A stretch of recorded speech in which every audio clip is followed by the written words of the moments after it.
Alright, check this bike out. This is a 2010 CRF 250R. You can see right there. This is actually not my bike. It is a subscriber's bike. And basically he said he could not get this thing running right. So he said he bought it for a pretty good deal. He said there's a couple things wrong with it when he bought it. He said that he got it, and what did he do to it? I think he put new gas in it and stuff like that, and then it started up and ran fine. He said it didn't smoke or anything, but it was kind of like, I think he said it was backfiring and hard to start. So he adjusted the valves and now it doesn't start at all. So he's thinking that it's got low compression. He said now it just pops over but never starts up. So he doesn't really know what's going on with it. He said once it's running it will be a very nice bike, but as of right now it does not run and it doesn't even start. So, but yeah, this bike's pretty nice. You can see it's got some pretty sweet graphics on it. Nice seat cover on it. It's got the red hubs in there, pretty nice. Chain and sprocket look good. Everything looks good on it. It's pretty sweet. And all the plastics are up here for it. Right here, and then we've got a shim kit as well for it right there. So we're all good to go.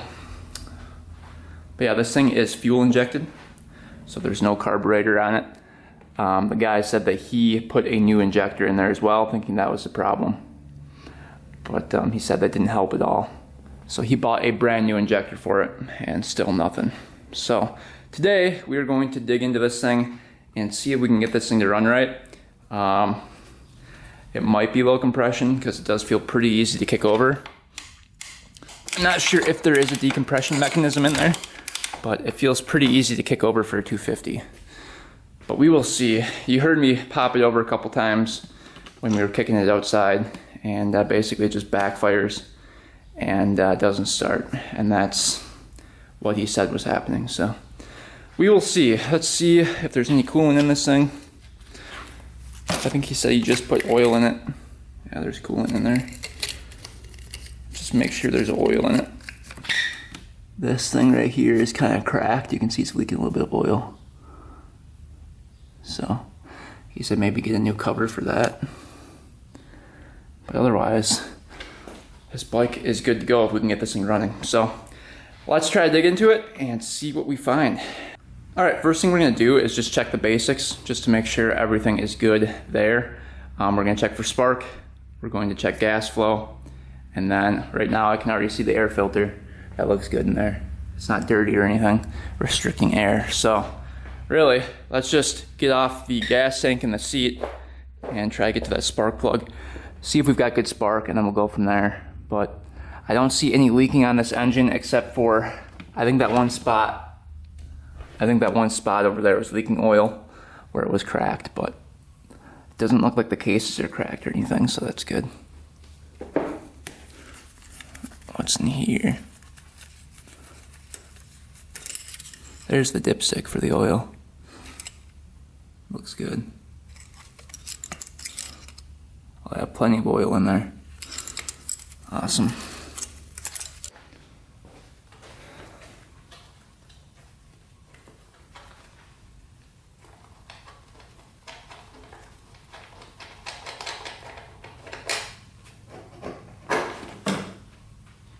There's the big air filter in there. Like I said before, that looks fine.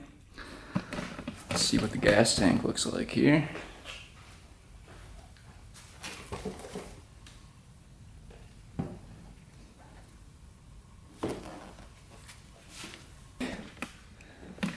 There's a line like this, and then there's one right here. So this is a pump right there. So we'll see if it's squirting into the injector there. The gas line, you can see, is going right into the injector right there. And that sprays into the engine. Looks like the valve cover bolt is broken off in there as well. We'll have to try to get that out of there as well. Alright, we've got the gas tank lying off here. So you see this connects to the gas line right there. As soon as we kick over the bike, there should be a squirt of gas coming out of there. That's how we know it's getting gas. So let's just Look at that. I'll kick it over and we'll see what happens here. And you saw the gas pour out of there, so definitely getting gas to it. So that's good.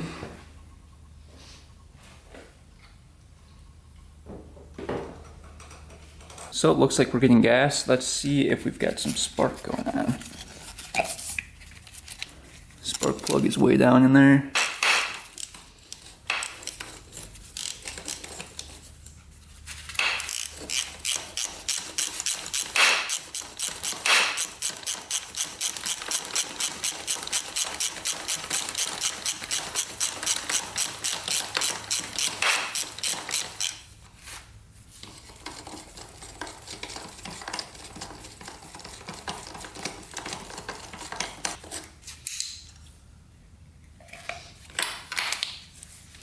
Look how long that spark plug is.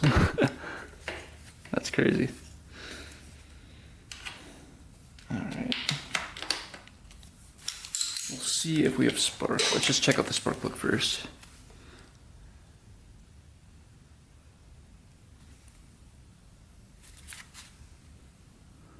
Alright, that's what the spark plug looks like. Kind of a weird plug, isn't it? NGK8. That's all it says on it. Look at the tip of it too, kind of weird. Weird plug. Alright, let's see if we have spark here.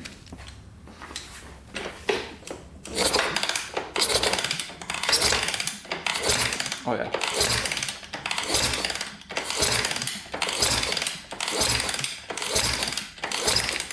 You guys see that spark?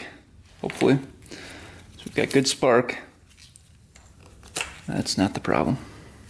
Right, we've got fuel, we've got spark. We don't know if the injector is working yet. We're gonna have to get to that. Let's do a compression test next, just to make sure we've got enough compression. Now look up and see if this thing has a decompression mechanism. Alright, we've got the right attachment here. Look at that, barely fits down there.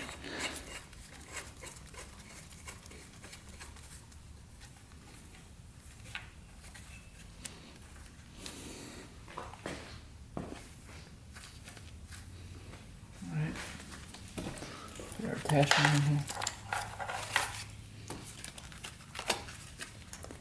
Alright, you guys look at that while I kick it over here. We need over like 100 to start this thing. So if it doesn't have that, it won't start. All right, we've got throttle open.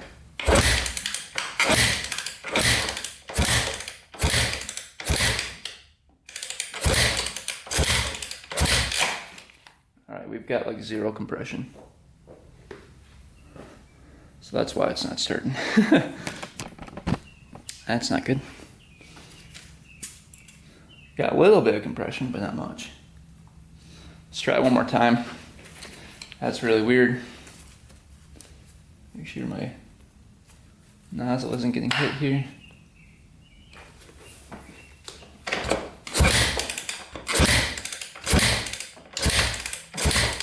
Yeah, not getting anything. Getting like maybe 10 PSI. All right, well, that is definitely the culprit. Low compression, for sure.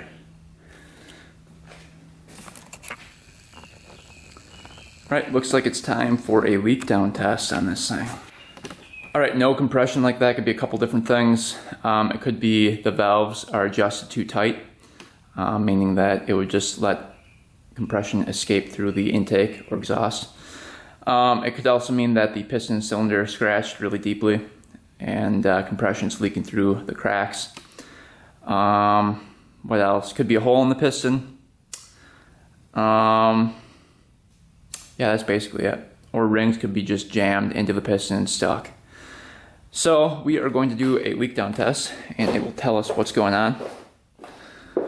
We've got a little cap right here that needs to come off, and then this one over here needs to come off. And that's to rotate the crank.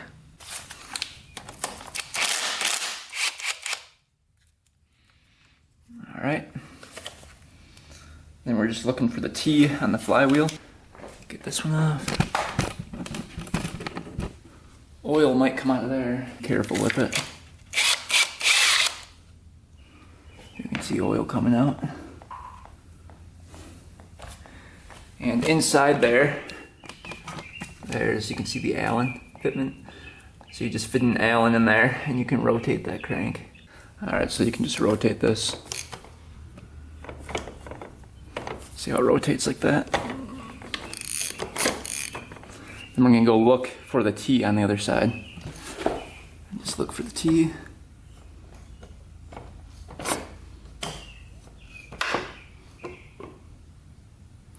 There's a line. There's actually 2 grooves on the flywheel. You can see the one right there. And there's one to the left of it too, you can see. If I can focus there. See, there's one to the left, one to the right. The one to the right lines up with the groove right there, cut out of the threads there.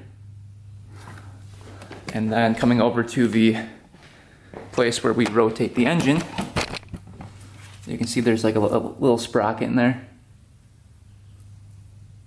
See that? And there's like a little arrow right there. That's pointing to the dot on the sprocket. See the dot? So that has to be perfectly in line. Then we come up here, and then we just check the piston again and make sure that's at the top of the cylinder. And it is in fact right at the top, right there. So we are top dead center. We are going to perform a leak down test.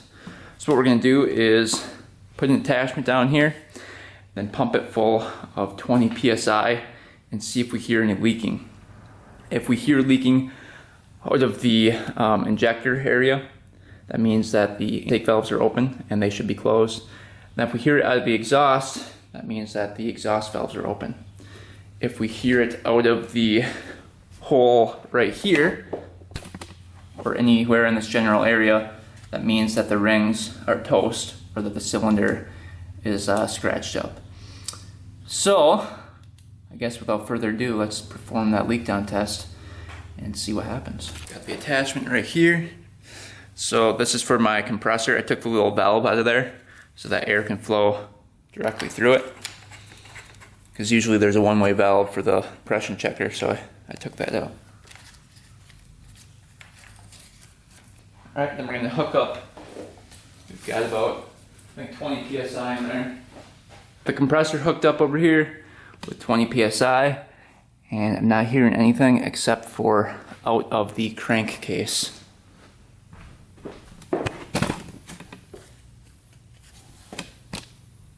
So I'm hearing a little bit of air coming out through here. So that tells me the rings are probably stuck.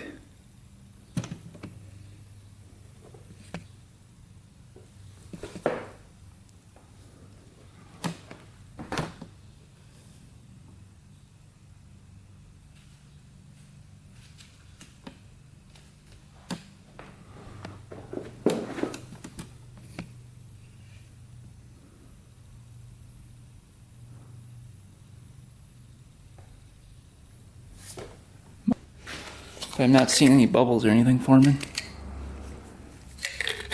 So I don't think it's the head gasket.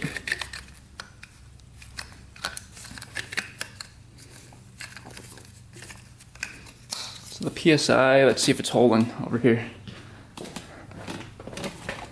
It's going down a little bit. So it's not a huge leak. But you can definitely hear it out of there.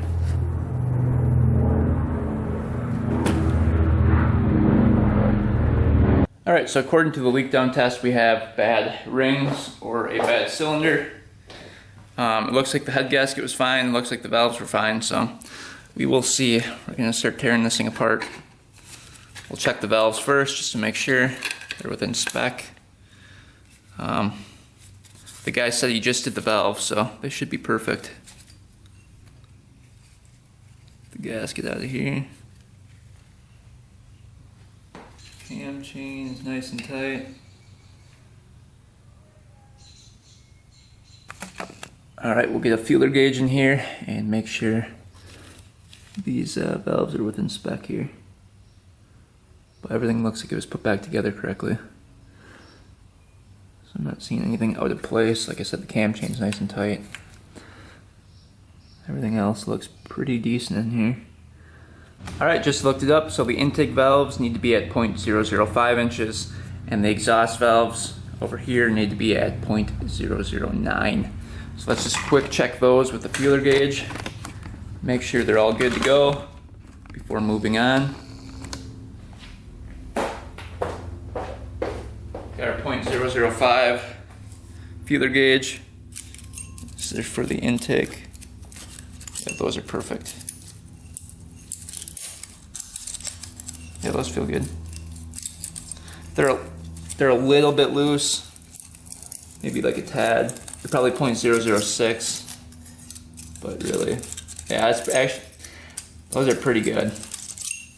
So intake checkout, 0.009 for the exhaust. Let's see.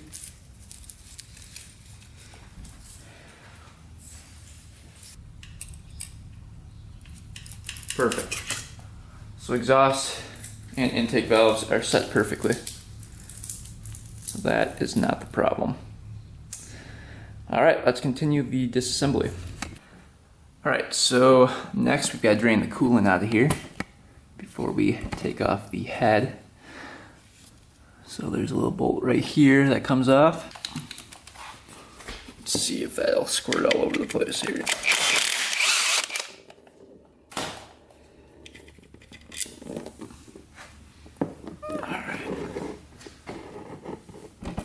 We'll take off the cap and it's going to go shooting out.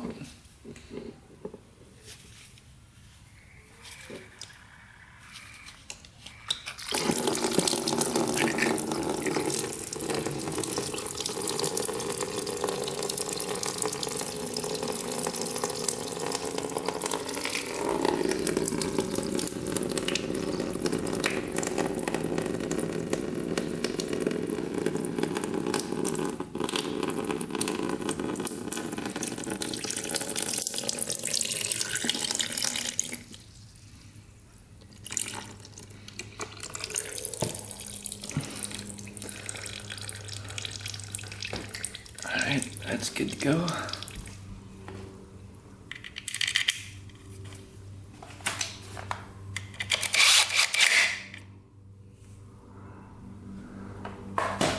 Now we gotta get the pipe off right here. There's a coolant line going up there.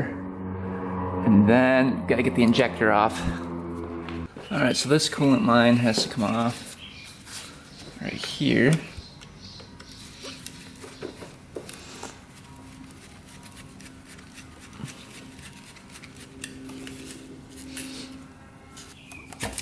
Oh, that's good.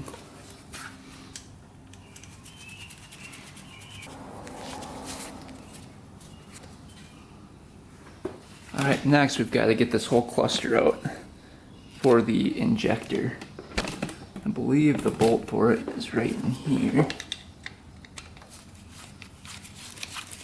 So it should just all pull out of here, hopefully.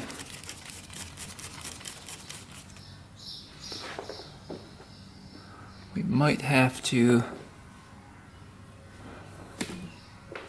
take off the subframe. Yeah, it looks like we're gonna have to flip up the subframe to get that off. All right, subframe we flipped up, and we got the injector away from the head at least, so I think we've got enough room to work with. So let's get the cam chain off of here, then we can get the cam out.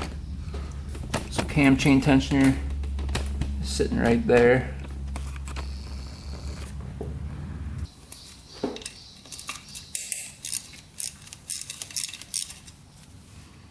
I believe that's a 10 mil in there on the other side.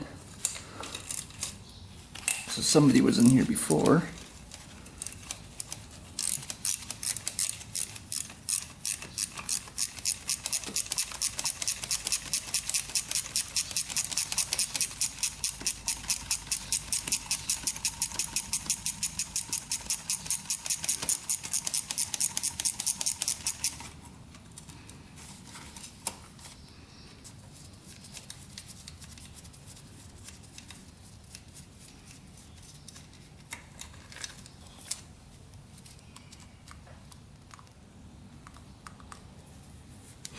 There's the tensioner. Alright. Chain should be loose enough now to where we can get this thing out.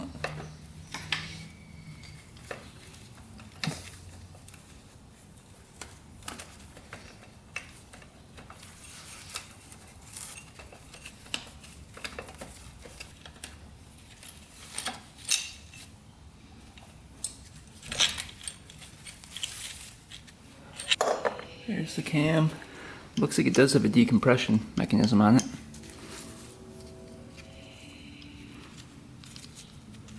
So that's kind of how that works. You can see that spins and it must open like that and then it doesn't hit anymore. Interesting. Cam looks good otherwise though. Alright, then we've got 4 bolts. 1, 2, 3, 4. We have to get off. And then we should be able to get everything else off for the head here. Alright, let's see if we can get the head off now. We got those 4 bolts out and then 2 8mm Allens, so it should come off now. Thinking.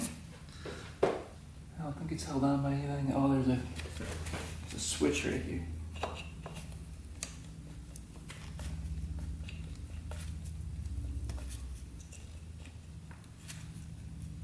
Come on, baby. There we go.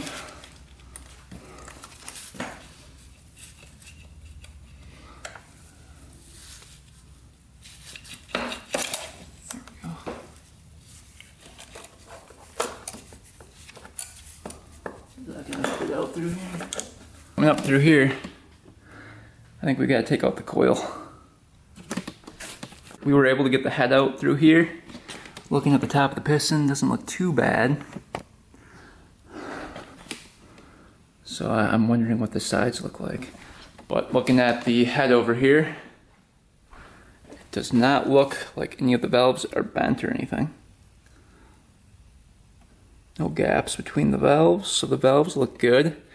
And we confirmed that with the leak down test, so I was kind of expecting the valves to be good.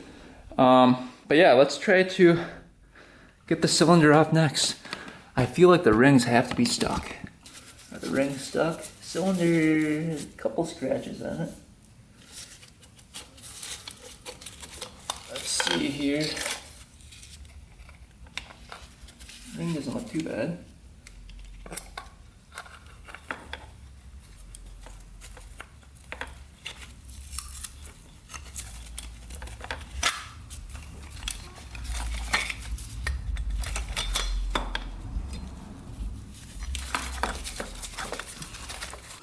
Alright, so looking at the piston, it looks like the rings were free. They might be really badly worn, but it looks like all the rings are free on there. That's interesting. Huh. Yeah, the piston actually doesn't look too bad. And the crank feels good. There's no movement up and down, just a little side to side. So we'll get the piston off and inspect that. Maybe it's cracked or something. But then the cylinder, there's like a couple scratches on it, but they're really, really light.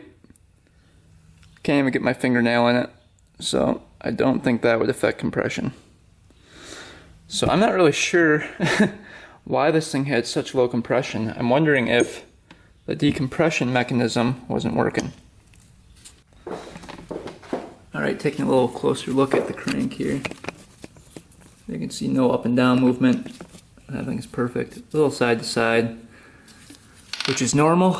So that looks all really good in there. No problems with the bottom end at all. We're going to check out the ring gap next. So let's get the rings off the piston, put them in the cylinder, and see what we're at for ring gap. Alright, get the ring off the piston here. There's only one ring. That's not usual for a 4-stroke. Put that in here.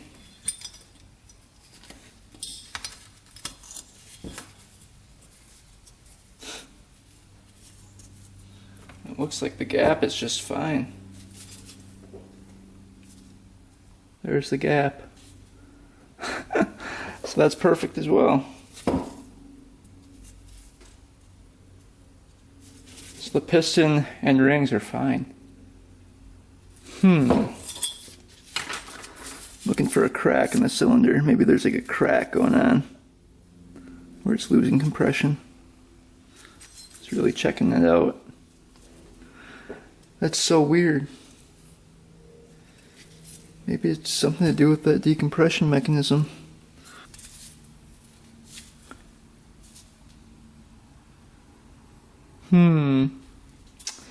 Yeah, I'm not seeing any cracks in the cylinder.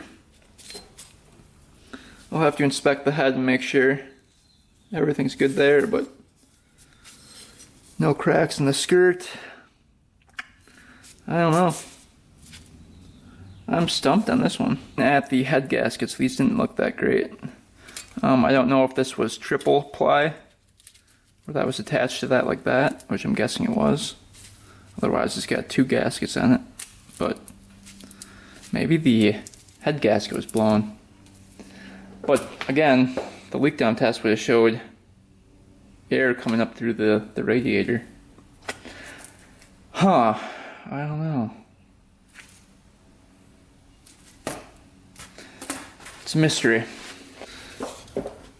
Alright, checking out the head a little bit more. Everything looks really good. Valves look really good. Not seeing any cracks at all. I don't know, this is really weird. The one thing I did notice was that I was missing a washer on one of the bolts that hold the head on. So I don't know if that made a difference. So maybe it wasn't sealing the head gasket properly.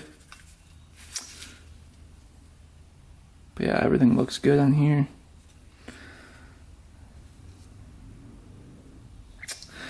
Yep, everything looks good with the head. Alright, so according to the actual manual, the exhaust valve should be at 0.011 inches. And we had them at 0.009 inches, so they're a little bit small. And what I noticed was that if the exhaust valves are out of spec, then the decompression mechanism will push the valves down further, causing less compression. So check this out. So this is kind of how that works. So when this rotates, it spins up like that. As the engine rotates faster and faster, this little lever spins up like that. And that little thing right there becomes flat. So then it can spin. Right now, it's got like a little hump on it. And it can't spin, see? It's stuck. And that's connected to the rocker right here, which is connected to the valve.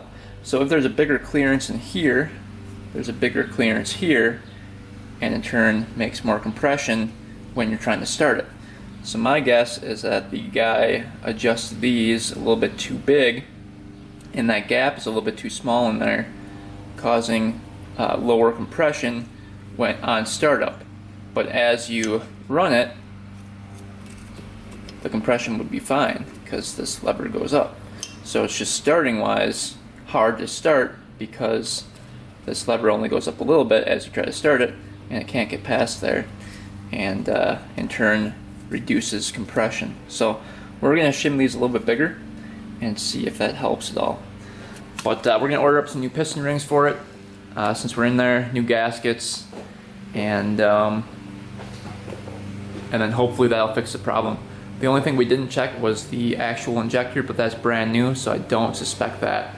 I really do think that the compression loss came from this decompression mechanism pushing down the valves too much on startup. And then also compression loss from the rings. I think the rings were just a little bit worn, and that's why you could hear some compression leaking through the case there on the leak down test. Alright, the shims were at 2.4 millimeters, and we set them to 2.3. And now, get our feeler gauge in here.